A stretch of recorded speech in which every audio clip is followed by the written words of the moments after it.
really could not figure out why we had this mug. Who's to say I'm not the number one dad in this household? Hi guys, change of scenery, just because I didn't want y'all to get bored in the sword corner, even though the sword corner is epic. And this may look messy, but it is not mess. I am simply a college student with limited space. I'm currently using the bed as a desk because that's my desk and it's folded up right now, and I do not want to unfold it right now, and there is no room anywhere else. The bed takes up like half the room, so. Anyway, I picked this fabric up from a thrift store a couple months ago, and it reminded me exactly of this photo from the Metropolitan Museum of Art.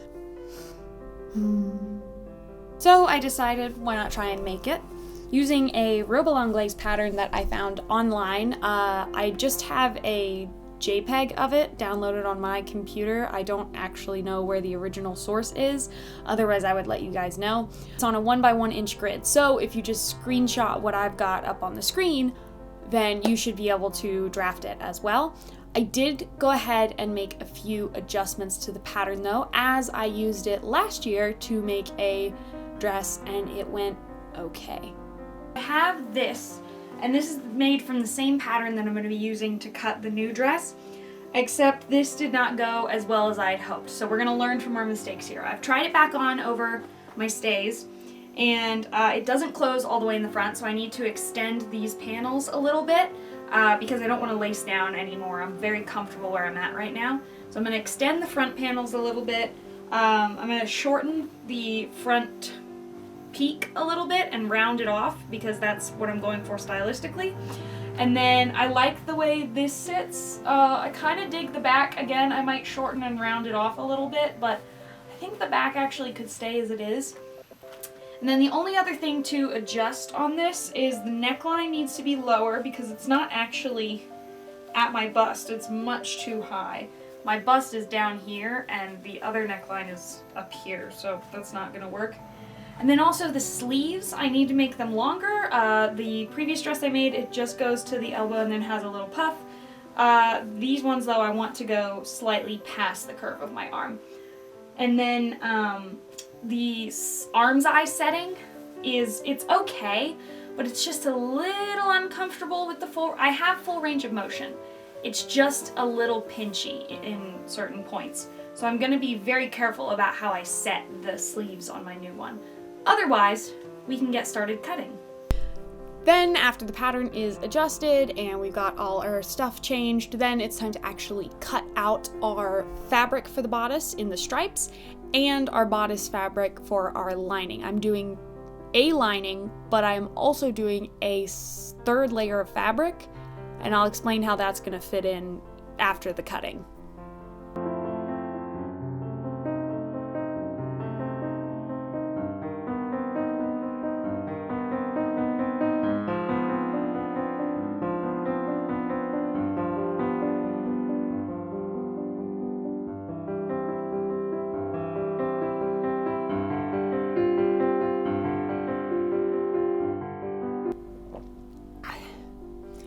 My dad FaceTimed me the other day and saw this mug, and it's my roommate's, but I like it a lot too. And apparently he just does not get our sense of humor because he really could not figure out why we had this mug. Who's to say I'm not the number one dad in this household? I wear reading glasses, sweaters all the time. I don't answer texts immediately because my phone is always somehow either on silent or dead. I think I'm dad material. So, once our pieces are all cut out, everything but the sleeves is going to get fiddled with right now. So I'm going to separate out my sleeve pieces, and also I'm going to leave out my lining. I have a white for the interlining and a pink for the lining. So I'm going to separate out all my pink pieces and my sleeve pieces. That way I'll just be left with the stripes and the interlining, which is a white that I have. Alongside the sleeves, this is what's called a cutaway bodice. So it has a angular seam right here, and to create that, I've taken pieces of the bodice and I've cut out a second piece and just done the cutaway already. So these will get set to the side as well because they go on almost like applique. They don't really structurally do anything to the dress. Once we have our pieces separated out, we are going to take a piece of the stripe fabric, lay it right side down, and then we're going to take a piece of our interlining and lay that right on top of it, trying to match up as exactly as possible on here. So once the lining and interlining are lined up on top of each other, there is a little pink line all along where I want my stitch lines to be. So what I'm going to do is I'm going to start pinning the 2 layers together all along the edges, and then I am going to take them over to the machine and sew them along the pink line, just a top stitch all around, so that I can then treat them as one piece of fabric. The reason I'm doing this is I want my bodice to be sturdy and not need any extra supporting bones, because I will be wearing stays under it, but I still want it to hold up shape, and have a little bit of structure in the garment itself. So I'm adding this interlining because my pink stripe fabric is an old bed sheet, and old bed sheets have a tendency to kind of just have a lot of wear and tear to them and be a bit on the thin side. Back at it again at Krispy Kreme, and we are ready to start actually putting this thing together. Now that the bodice has been interlined successfully, the next 3 steps that need to happen are: 1, all of my lining pieces need to get sewn together. Simple enough, and it shouldn't take too long. They just need to be quickly sewn together and the seams pressed open. And I'm making sure to take the care to press open all of my seams on this project, because otherwise I will just faintly hear people yelling at me for it. Next step is the back of the outer bodice needs to be sewn together. I went ahead and I pinned it together last night, and so this is what it looks like: the interlining white side and then the pink stripe side. And I made careful care to line up the stripes exactly as they match up with the pinning, because even though I cut them with the stripes in mind, you can always just be a little off when you're pinning. So I wanted to make sure that I really got that. Third, and finally, for my goals today, the front bodice pieces have this angle in them, right? This needs to be pressed and folded down and then top stitched all around, but doing a hand stitch down this side because it will be visible, and I want all the visible work to be done by hand just because it looks nicer. And I am indeed having dry Fruit Loops for breakfast because our fridge is having problems and we had all our milk go bad. And dry cereal is all I've got. I have the lining sewn together, and I have the insides pressed open, and then I also have the back sewn together and the insides pressed open. And can we just take a moment of appreciation for my pattern matching here? Because hello! Dude, I'm just staring at that. I'm not even looking in the camera because I'm just staring at this on the screen. I'm so proud of it.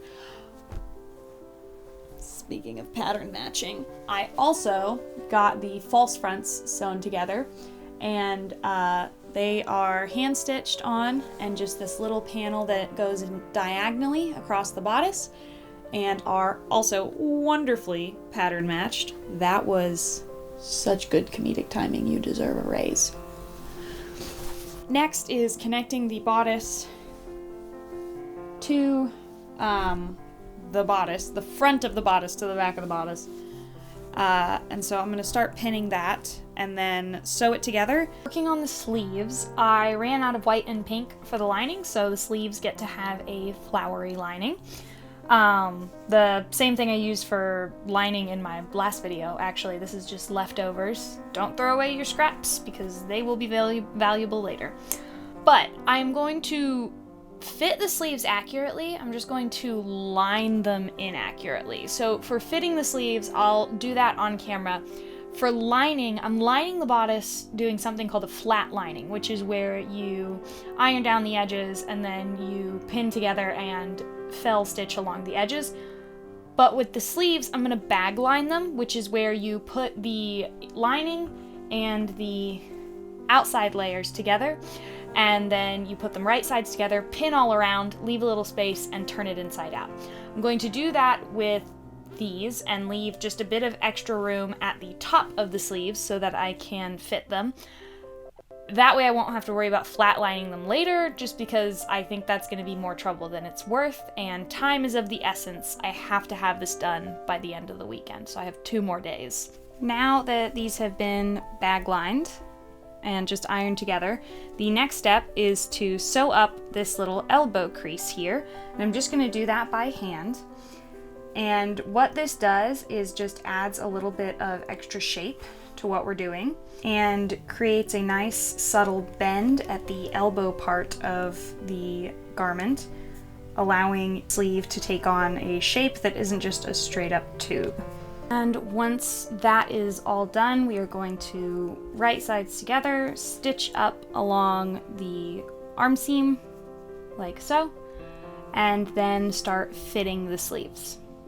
I have it on right now, so I've got my stays, and then I popped the bodice on over it, and I've done some adjustments that we need to talk about. Number 1, the bodice is a little bit too far with the overlap in the front, so I did pin it back and just fold it in a little more, and then the shoulder seams in the back were a little loose, so I took those in just a little bit, and I'm going to make those adjustments, as well as the back needed an adjustment here, and just a little bit in on the sides, and it is always easier to start off bigger and take things in as you go. As far as the sleeves go, they're a little small, but right now I don't feel like completely remaking a sleeve, so I'm making it work. And the way you adjust a sleeve while it's just you, which is really hard, is you put a pin in one place of the sleeve, pull it up, move your arm around a little, get comfy with it, hold where you think your sleeve theoretically could go, and then once that's all put together, you match up your pin and put another pin in right next to it to hold its place. And now I need to make these adjustments, sew on my sleeves, and then we can get started lining it.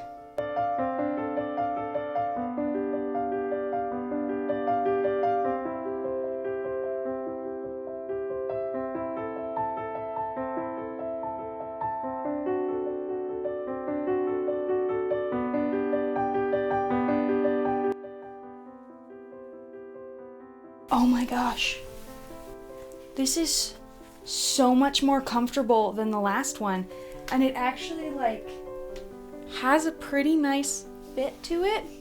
It'll be, yeah, that seemed to help. It'll be less scrunchy once the lining's on. But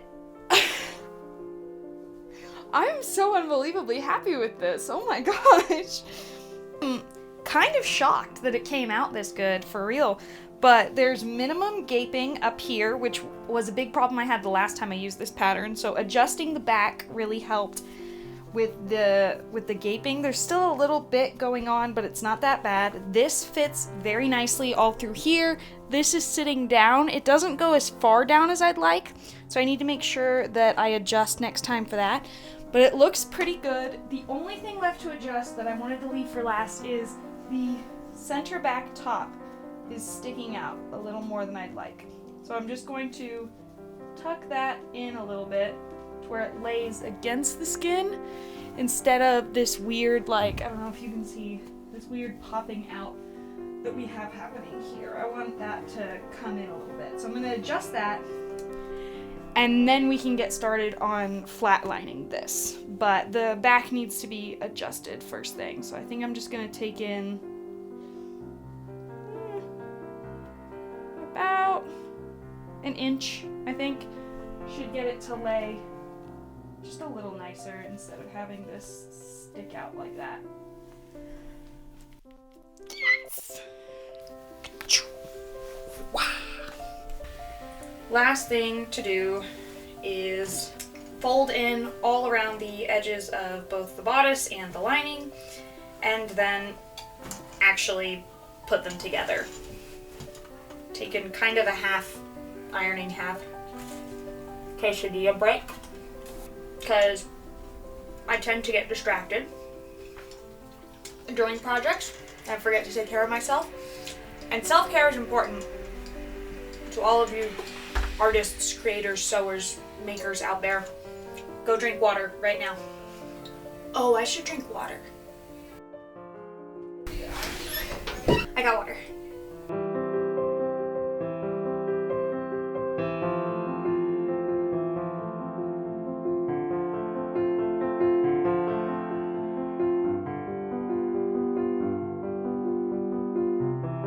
You're so cute in your wool glasses. Shut up. No, I'm being genuine.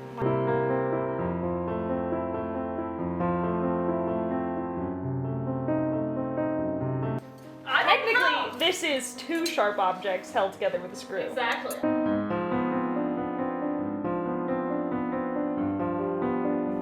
And here I am, just cutting out the panels and the strips of fabric to create the ruffles. I have one panel for the overskirt, a panel for the petticoat front, a panel for the petticoat back, a long pink ruffle piece, and a long striped ruffle piece.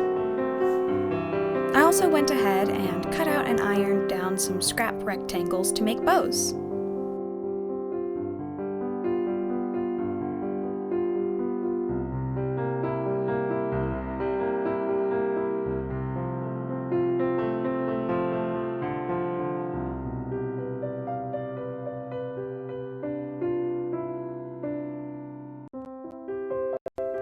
All those other pieces we cut out earlier are just now getting ironed and hemmed, except for the pink ruffle, which is getting turned inside out into a tube.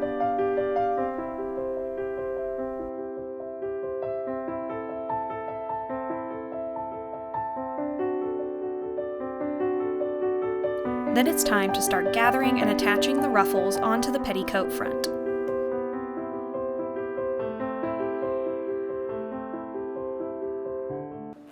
Do you know if I take...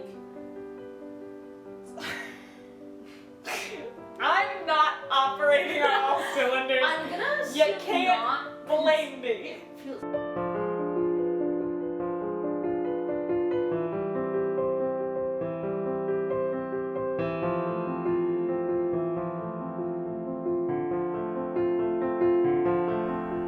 Once the ruffles are put in place and stitched down, then the petticoat front and back are laid right sides together and stitched up both sides.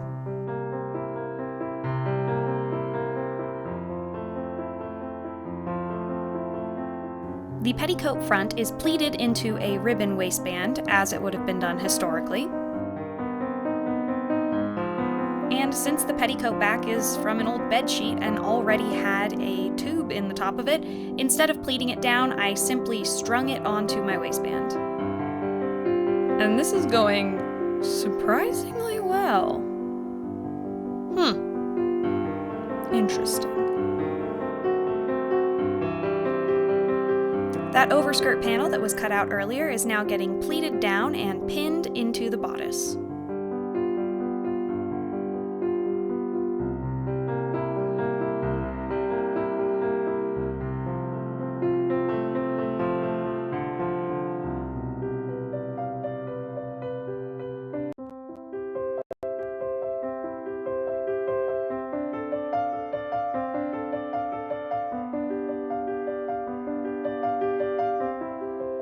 Last but not least, here's some instructions on how to make the little bows. Make a rectangle, scrunch that rectangle, put two scrunched rectangles on top of one another, and then glue some fabric onto a paper circle, and voila! Bows.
was a lot.